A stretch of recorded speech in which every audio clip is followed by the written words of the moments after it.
بوكمان نيو مباراة ماليزيا والسعودية في الدقيقة 88 قبل أن يطلب اللاعبين بالتوجه لغرف الملابس في الدقيقة 91 بسبب أعمال الشغب من قبل الجماهير الماليزية الغاضبة، وكانت النتيجة تشهد تقدم الأخضر بهدفين مقابل هدف.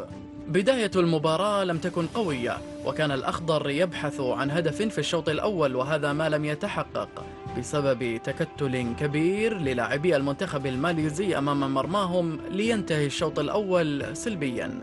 استمر الحال في الشوط الثاني حتى الدقيقة 69. المنتخب الماليزي الذي خسر بالعشرة من الإمارات يباغت مرمى الأخضر بهدف ليعكس كل التوقعات وليدخل الخوف على مشجعي الأخضر. أفراح الماليزيين لم تدم طويلا بعد الهدف. دقيقة واحدة فقط عاد فيها تيسير الثقة للمنتخب بتسجيله هدف التعادل بعد مجهود رائع مع يحيى الشهري.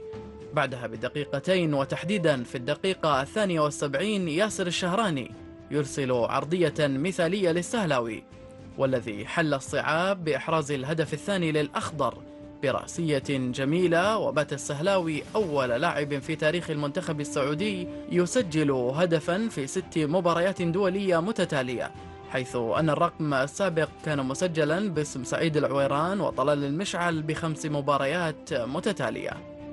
تلا هذا الهدف سيطرة خضراء على وسط الملعب ودون خطورة من المنتخب الماليزي، حيث ثار الجمهور الماليزي على منتخب بلاده، وبدأ بقذف الألعاب النارية على الملعب في الدقيقة 88 ليضطر حكم اللقاء بإيقافها وإرسال اللاعبين إلى غرف الملابس.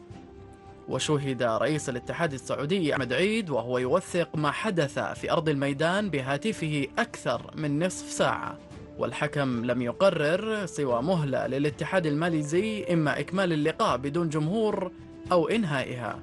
قرر بعدها مانيو إنهاء اللقاء الذي سيحدد مصيره ونتيجته النهائية الفيفا، وحتى كتابة هذا التقرير لم يحسم موقع الفيفا الرسمي نتيجة المباراة، وكتب أمامها: تم استبعادها.